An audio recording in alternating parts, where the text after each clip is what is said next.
Hello, this is Don Swanson, and with us today to talk about leading an organization through a pandemic is Amy Quackenboss, Executive Director of the American Bankruptcy Institute.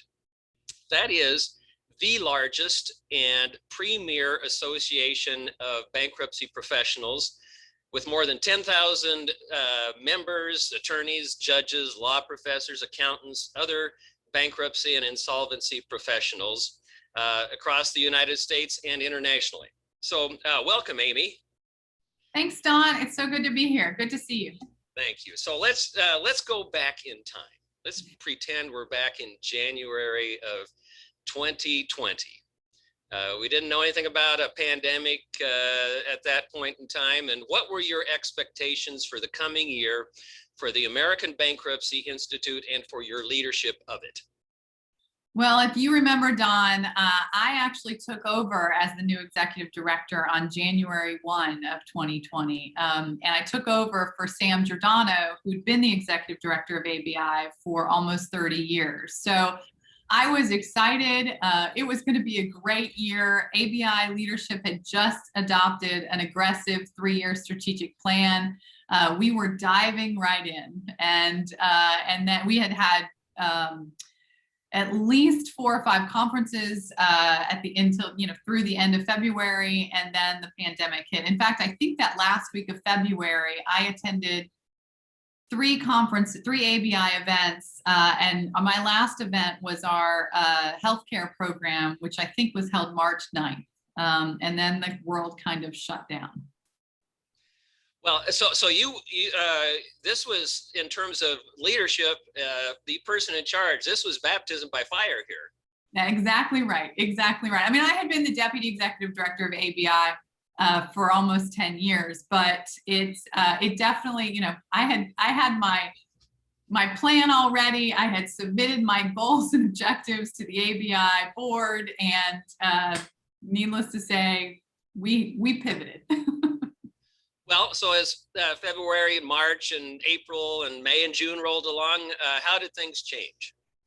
Well, I mean, I think the first big decision we had to make after the pandemic really started, after COVID was declared a pandemic and then the world kind of shut down, was what we were going to do with our annual spring meeting. And I remember talking to Judge Hauser, who was the president of ABI at the time, and really agonizing over that decision. I mean, we had never canceled the annual meeting, and here's the new executive director, and we had to cancel the annual meeting. So we were,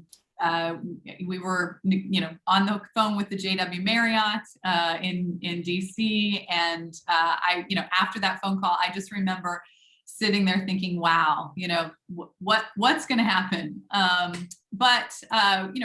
I picked myself up, and then I had to figure out, as a mom, I had to figure out what my kids were going to be doing for for virtual school. So we figured that out. But then, ABI pivoted, and we really did come up with some ways for people, and that was our goal, was to come up with ways for people to stay engaged, even though we were sitting in our own homes and were unable to interact. So one of the first things we did was we started Wednesday happy hours, and we every Wednesday, maybe 1 or 2 we haven't done, but every Wednesday since March 22nd of 2020, we've had a Wednesday virtual happy hour, either at 5 o'clock or 8 o'clock. And we're going to continue those on even after the pandemic. But it's a great way for folks to come together virtually. We get anywhere between 60 and 150 folks on every Wednesday. We break them out into small groups. They get to network. And so, we have people who never heard of ABI joining us just for the interaction.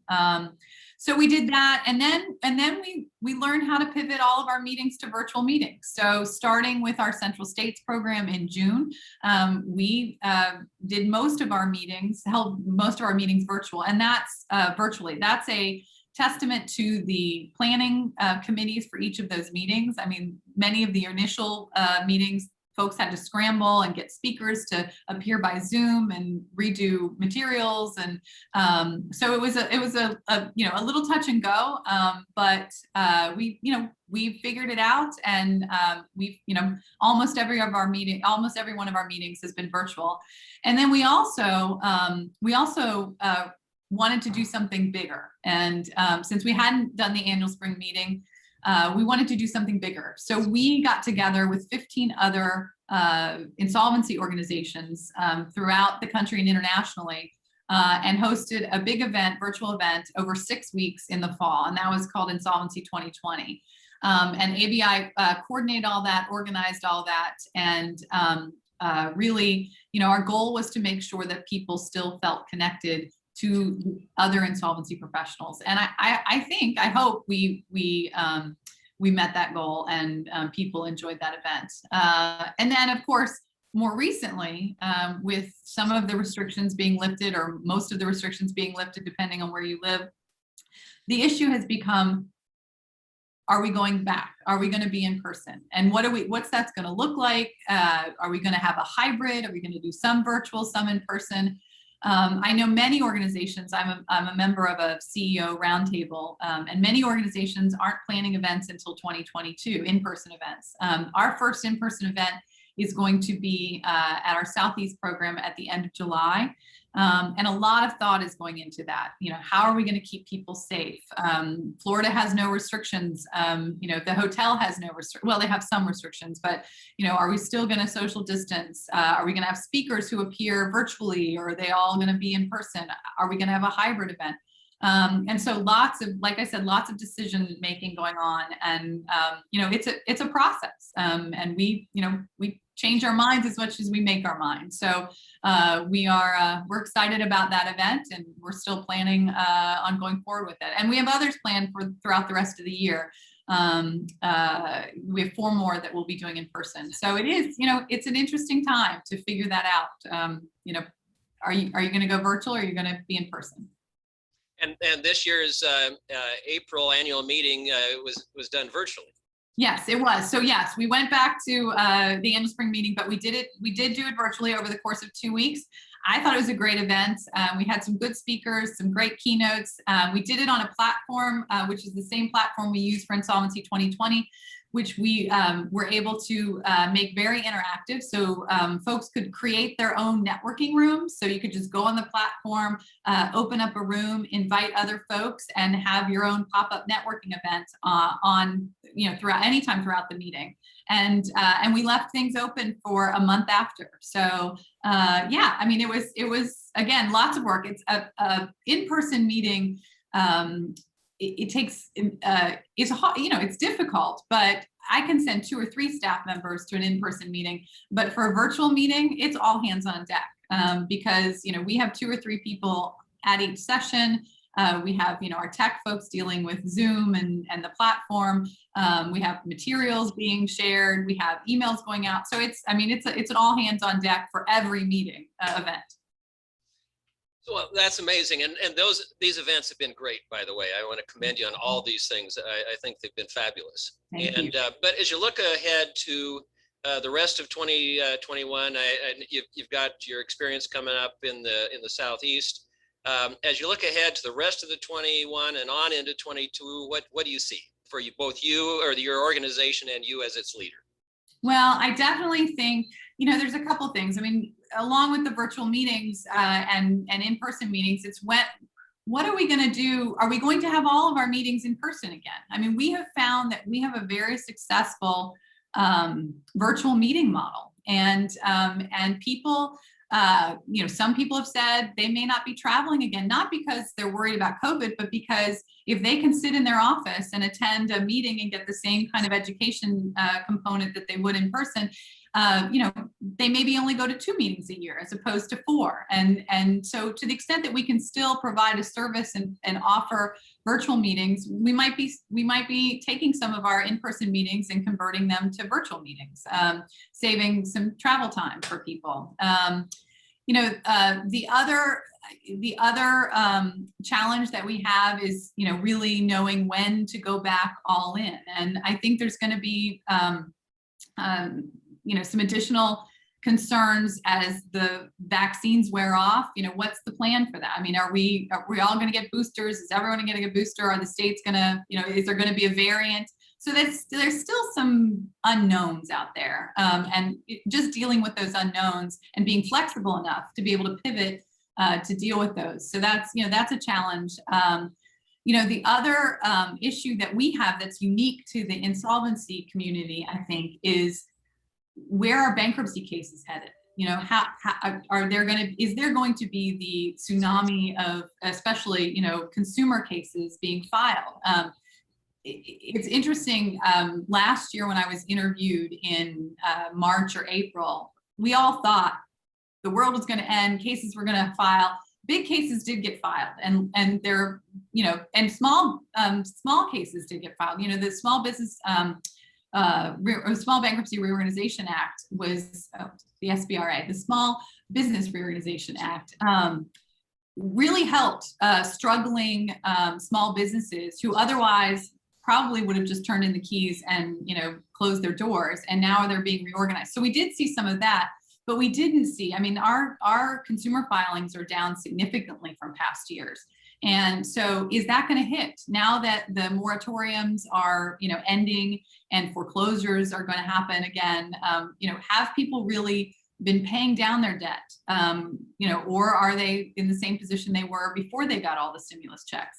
And if that happens, then, there will be an increase in cases filed. And, ABI expects our members to be much busier than they were in the past, which is great. I mean, it's great for ABI, but it is a little daunting to, especially in the consumer debtor world. I mean, people are going to be so busy, hopefully, that would they have time to travel to a conference?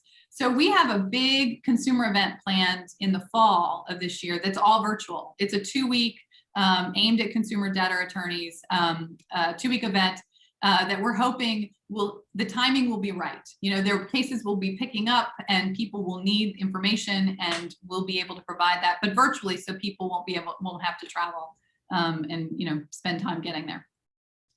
Well, amazing. There's a lot of creativity there. So you've already alluded to some of these things, but maybe recap again, what are some of the positives that have come out of this for the American Bankruptcy Institute and for you as its leader?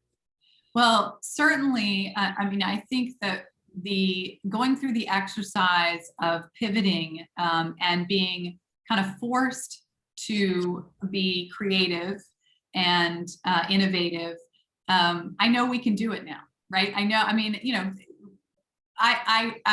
when I first started in January, there were changes that we were going to make, and I hesitated to make them because I was worried there would be a struggle.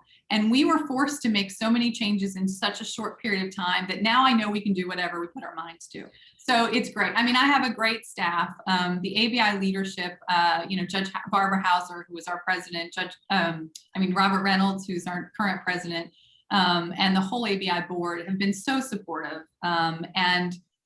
You just see people rising to the occasion. And, I've really learned that we can do anything we put our minds to, and I'm looking forward to it. I mean, I think there's still a lot of room for innovation in our industry, in the event industry, and education and resource in the insolvency industry. There's a lot of room to grow here, and I'm excited about what the future holds. I hope we don't have to go through another pandemic to get there, but I'm excited. Well, thank you, Amy. This has been fabulous, and I am one of the beneficiaries of all the work that you do as a member of this organization. I want to thank you for that and for your leadership, and congratulate you on the great job you're doing. Well, thanks, Don. And I always want, I want to say thank you for your leadership. You are a great addition to our mediation group, and I appreciate the interview. This was fun. Thank you. We'll talk to you later. Take care.